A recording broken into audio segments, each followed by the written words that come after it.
Welcome to the former Oakland Great Association, Jesus Luzardo. Yeah, Jesus. 2019 through 2021. From Stoneman Douglas High School in Parkland, Florida. Oakland career records, stats, 5 wins, 6 losses, 4.79 ERA, 31 games, 115 strikeouts. Jesus, your $25 gift card to the closest Margaritaville in Miami will be sent. He doesn't get a gift card to Los Tres Amigos? You know, I was going to say Casper's Hot Dogs because that sounds pretty bomb, but yes. Well, ¿por qué no los dos? All right. And you don't get a discount on your car insurance anymore from State Farm. Chris Martinez. Yeah, State that's Farm, right. Like a good neighbor. Woo! Welcome to Town Tailgate Podcast. That is Julio Reynoso inducting newest member of the Oakland Great Hall of Fame, Jesus Luzardo. Hats off to you. You know, it was a lot. We expected a lot from you, which is unfair. We were extremely impressed at times. And you gave us a lot more highs than you did lows, and we wish you nothing but the best, buddy. So, congrats. All good luck to you in the fair state of Florida. But we have a new member of the A's, Julio. Starling Marte, outfielder. We'll jump into that in a second. Sorry, I forgot to do the whole thing. Welcome to Town Tailgate Podcast. Yeah. Member of the Around the Diamond Podcast Network. Thanks to ADT for giving us some love today when that massive trade went down. But we're going to do things a little bit differently this episode. We're going to start with the biggest story of the day because we all know you want to hear us talk about the biggest story of the day. Today, straight up trade. The Oakland A's trade Jesus Luzardo to the Miami Marlins in exchange for Starling Marte, outfielder, and some cash considerations. We might as well just break that down for you right now. Basically, what it's saying is the A's asked the Marlins to pay a large portion of the remainder of Starling's contract this season. We don't know the exact numbers because David Force did not speak on it, but it sounds like they're paying about 90% of his contract this season. That was kind of the way that that Derek Jeter was able to convince us to make it a straight up trade. Julio, I know you were very excited, but your initial thoughts when you heard the news this morning, what was that, at 9:30? Yeah, 10? actually 10. 9:30ish. Shout out to Rich Slatter because Rich texted me. He's like, yo, you see this A's news? Yeah. Like, boom. And then I pulled it up. Wow. And like we talked about how, who your hypothetical guys and whatever. And we just thought like that he was not going to be even in the conversation because it's like the asking price is going to be a little high. I know there's some money that was going to be attached to his contract this year. So we thought, I for sure was like, no, that's not going to happen. Julio, I literally, when we talked about him 2 weeks ago on our like little too early trade deadline podcast, I literally said, because remember you asked your realistic trade, you're like, hope you get it, and then there's no fucking shot. He was like my no shot. Like there's no way in hell I thought we were going to get him. Like he was just too out of price range. Yeah. And the A's probably did offer the best deal you could get for him, which is Jesus. Unfortunately, it's his Jesus Luzardo, but yeah, we'll talk a little bit more on that end. But initial reaction, stud. They just got somebody who, if he was healthy, he was hurt for a little bit before the All-Star break, but he probably would have been an All-Star for the Marlins this year. Guy's he's a 2-time Gold Glove winner. He was an All-Star. He's a career 288 hitter. He's hitting 306 right now. You were super hyped about his on-base percentage. Where is he at?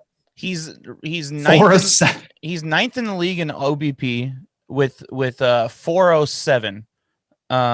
Which one thing that we have seen benefit tremendously this season from having a high on base percentage guy at the top of our order, Mark Canha, for him, if we have him hitting right behind him, that's extremely beneficial. It's reliable. It's reliable hitting. Sorry, I interrupted you a little bit. Keep going. No, because I'm glad you did, because it gave me a second.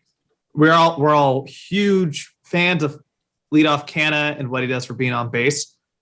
Canna's on base percentage is 379. So granted, Marte's played 20 less games, but still, I like Fosse's analogy. He had Anytime your earlier OBP today. is over 350, you're a good on base guy. Yeah. He steals. He's not afraid to. He's got pop. He hit the most home runs he's hit in his career was 23 with Pittsburgh back in 2019. So he's willing to use it. But Fosse's analogy was great. He's like, he's one of those guys that, like, he's not a home run chaser. And that's what kind of makes him so great, is he's not necessarily going after that. And because of that, it happens more often. Two-time Gold Glove winner. Now it's going to be long-term, or at least for the rest of the season, it's going to be fantastic, because you're looking at, he's more than likely, I think he's going to be the starting center fielder. Ramon's going to go to right. Or now you have a lot more flexibility, because we all know how fickle, like, Ramon's injury history can be at times. So it's just like giving him that day off and just giving him a break, not covering so much ground all the time and having to do those runs and those quick stops out of nowhere. And just, I want to say real quick before you keep going, Marte has a good arm, but it's just not as good as Ramon. So it's more beneficial to have Ramon in right field and then Starling Marte in center, who can cover just as much ground and is not keen to those prone injuries injury prone to nagging injuries like Ramon is. Sorry. And David Force, during the press junket this afternoon, was kind of saying, like, we thought he was the best position player available, and kudos, dude. This is arguably for what they were looking for. They thought he was the best position player available for what they were looking for, which was an outfielder. Yeah, this is probably, if you think about the last, like, we haven't had this high impact of an offensive player at the trade deadline since Jesus. I want to give Jermaine Dye at position player. Like LaStella was nice last year, but we knew what to there was very much a plateau. But it's like, I don't think we've had somebody this talented come through at a trade deadline. And yeah, that's the only maybe one. That long. That's the only one I can think of. I'm trying to think in 2006, and they didn't really make any trades at the deadline because they were just so fucking good. Yeah, they were already pretty stacked.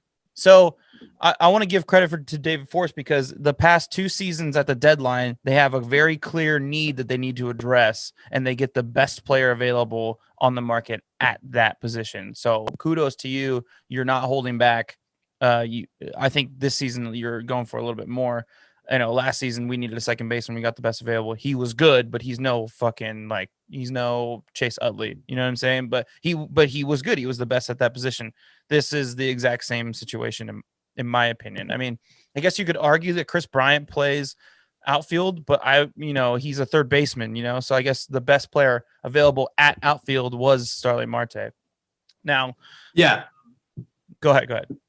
No, I was just going to ask, like, what were your kind of initial thoughts? I mean, like, I texted you my initial thoughts. I was sad because I saw that it was Luzardo, and then we talked through that a little bit more, and I didn't text you this. I texted Mason this, but as we talked through, like, the need and, like, going for it, and to me, it felt like it's a major, like, punt on this offseason, like it's going to be 2014 again. But then I looked at the contracts for our starting rotation right now.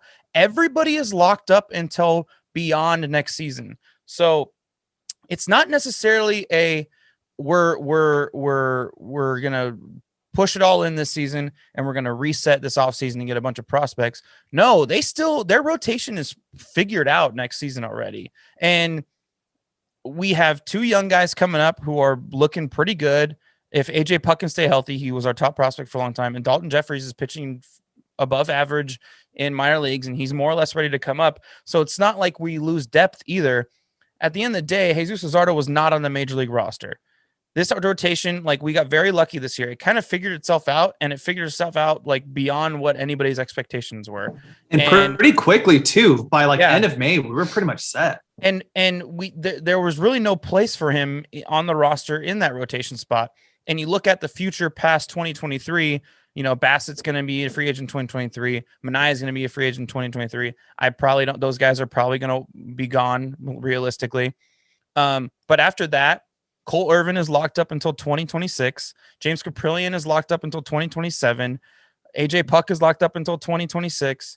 I haven't looked at Dalton Jeffries, but I'm sure that he's locked up for a long time. Our rotation for the future is set. James Caprillion is probably going to be the future ace of our staff. And I think this move also shows that the front office has a lot of confidence in James Caprillion, and they've been very impressed by him this season and what he can do beyond just like rookie, like flash. I think they really think that his mechanics and the way that he approaches pitching and approaches each at bat, and they're very impressed by it. So they kind of want to build the rotation off of him in the future. But for the A's fans out there, there was a lot of you on Twitter that were really complaining about it. Like, why are you getting rid of a guy who's locked up who's under contract till 2026? Well, again, this isn't 2014. This isn't Yoenis Cespedes for John Lester. This is a guy who was not on the major league roster. He's a prospect, but he's not on the major league roster, being moved for a guy who can make an impact for us now, for an offense that we desperately need base runners. We desperately need base runners. Chris Bierman wrote a fantastic article that Julio brought to my attention today. That's Bay Area sports guy. He's a new beat writer for the A's, for the Athletic, where the A's had a very clear and dying need in these past 2 months in this rough stretch that we've had. They can't get on base. They're unreliable with hitting. They're not consistent. They can't figure out the 2-hole, and they've been trying to make up for the lack of consistency for base runners. They've been trying to be very aggressive on the bases. What does Starling Marte do? He hits very high average, consistently high average. If you look at it, there's not a lot of slumps in his career. He's extremely aggressive on the bases, hence the 22 stolen bases in 25 attempts. And he can fill in that 2-hole right behind Canna, give us some consistency. You can move Ole down. You leave Ole at 3. You can move Ramon at 4, get a little more power there. Anyway, there's a lot you could do there, and it's just it's relief for Ramon in the outfield. I mean, he just like checks so many boxes that we desperately need right now. A lot like kind of what Listella did last year. So, you know, I've talked myself into it, obviously, but. No, it was mainly it was mainly looking at the contracts of the starters that we have and being like, oh wow, you know, like we're kind of fine. Like we don't need Luzardo next season. So let's kind of dig a little bit deeper into that before we kind of just go and talk about our fantasies for the rest of this season with the team. Yeah, but we saw what happened this season with Luzardo, with, you know, getting lit up at the start of the season, had the hand injury, playing video games, and then comes out of the pen. It was just throwing up meatballs. Then was in AAA. He wasn't doing good at all until his last couple starts. And I think the thing that we can kind of sleep on a little bit more is, and we've talked about this before on the show and offline, if this is what we're going to have to deal with him right now, he just doesn't go with the timeline of this current team. Yeah. And that was the biggest thing. It's so hard because we've seen what he could do in the right environment. You got to be patient with them.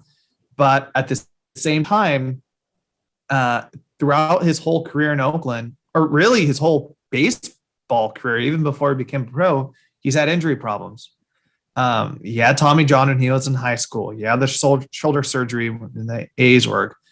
He got, no fault of his own, but, he got COVID. He got, this hand injury. There's always something going on with him. And I understand that being 23 years old, he's still super young. He's still super raw. It's just, it's an ongoing concern. And I hate to see it. I hate to see him leave, because that guy was become like seeing him in like the press junkets, just seeing the stuff on the mound. He was like, all right, I'm ready to invest, and this is going to be my favorite player going forward. But that's just the reality, man. This isn't, somebody on Twitter said this, and I love the analogy. It's like, dude, this isn't fantasy baseball. This isn't fantasy football. where you can just, I'm going to let this glob of players and just trade. I'm like, no, if you're going to go for the big guns, you're going to have to be willing to give up a little bit something yourself. I guarantee the A's could have made a bigger move last summer, and they probably could have gone to somebody better than Tommy La Stella. But at that time, that wasn't the right move. So they just gave it Franklin Barreto, who, that didn't really work out for the Angels either. But yeah, it sucks. I think he'll get it together. He's going to be home. But for a quick second too, that Miami rotation is disgusting. They have 6 Holy guys. Crap. They have 6 guys. Like, they're gonna have to figure out a way to like not let one of them pitch like in 2 years. Like they have 6, they have 6 studs, and they're all super young. They're all 25 and under. So Sandy Alcantara was like the main piece in the, I want to say, JT Realmuto trade. He's turned into a stud so far in the season. Trevor Rogers, he was a lone all-star for the Marlins. He's been struggling a little bit lately, but he's still pretty good. Sixto Sanchez was going to be like the rookie of the year this year, but then he had surgery, so he's out the whole year. Edward Cabrera is another guy that's tearing up in AAA. Now you're going to add Luzardo to that mix. Like, yeah, they're going to have some filthy arms. I know, and I don't know where John read this out. Shout out, our guy, John Frisch, Superhero Bros. But he was saying there's a rumor that the Angels are connected to trying to get one of those arms. And he was saying that Joe Adell, who's like the top outfield prospect for the Angels, would be a part of that package, which I think I think that would be a must move. Like if the Angels could get like Sandy Alcantara, yep, do it. Yeah, that'd be a solid move for them because they desperately need pitching prospects for the future, and they have more than enough offense, obviously, with the 3, stars that they have. I'm very curious to hear what Billy Gill says tomorrow on the Levitard show and his reaction. I can't wait to hear that. Yeah.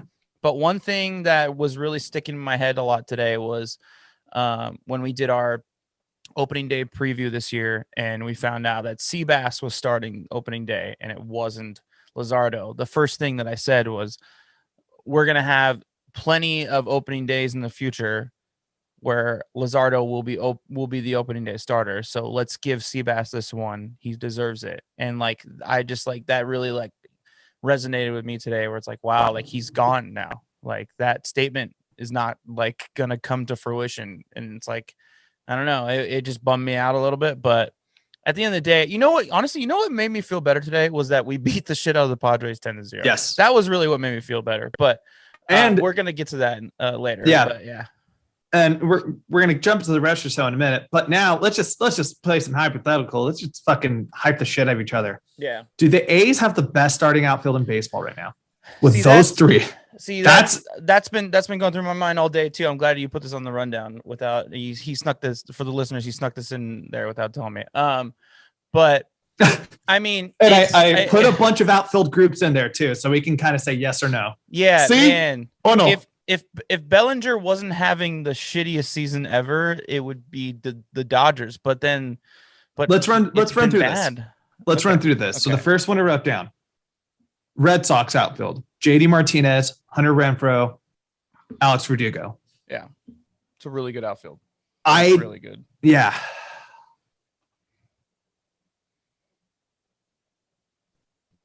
That's the one I think is a legit toss-up. Thinking about it. I gotta give that one.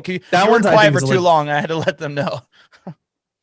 I think because of the versatility of the A's defensive with those outfielders, I would give the slight adjustment to them. But like the Red Sox, all those guys are sluggers. The thing with Renfroe is he only hits home runs. He's not much of an average guy. So I feel like that takes but he's got a cannon though. That's what helps him out. But I think that takes him down a little bit though. Whereas like our 3 guys pretty much do everything except for Marte. He's not much of a home run hitter, but he can hit home runs if he wants to. Rays, Randy Rosarina, Kevin Kiermaier, Brett Phillips, A's. Great defense, but there's more potential. There's more potential with that outfield, but they're not better yet. Maybe with Randy. I mean, Kiermaier's been around forever, but yeah, it's mainly because of Randy. Kiermaier is kind of, he's on the lower end of his career now. The Blue Jays: George Springer, Randall Grichuk, Teoscar Hernandez. No, that's a good one too, but it's not better than the A's. Agreed. White Sox: Eloy Jimenez, Luis Robert, and Adam Engel. 8. This one is close because of Eloy, but that's literally it. And then we'll see The what other guys Luis are good. Roberts The been other guys are hurt. good, but The Reds, Nick Castellanos, This Jesse one's a Winker. real contender. Sorry, I cut nobody's you off. Go ahead. Say the name. Nobody's gonna kill you with their glove, but yes, I think so. Like, this is the best. I think that's probably the best offensive trio of those three. But I would, if you want to take an overall scale, I'd still take the A's outfield. All right. Brewers, Jackie Bradley Jr., Lorenzo Cain, Yelich, and Avisail Garcia. I'm going to go with the A's on that one too. The fact that you had to add in the fourth outfielder, I think, says a lot. Well, yeah, because they're all hurt and shit. Yeah. Dodgers, Cody, Mookie, Chris Taylor.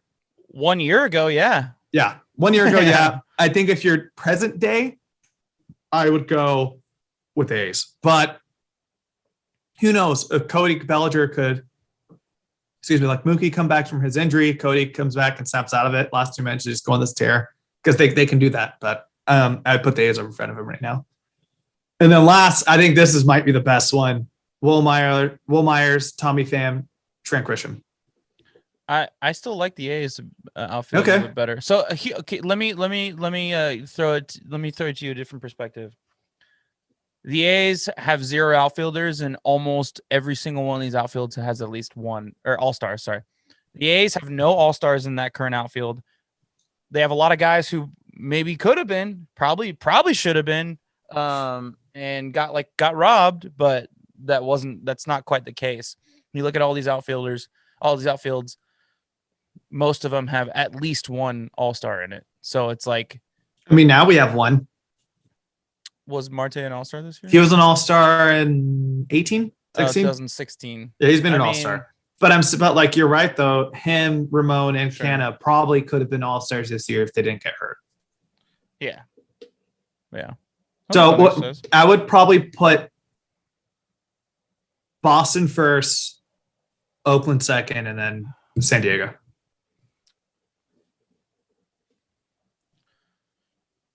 The Dodgers, I know they're not playing well, but it's so like, if I were to build a team for the future, they're the number 1 contender.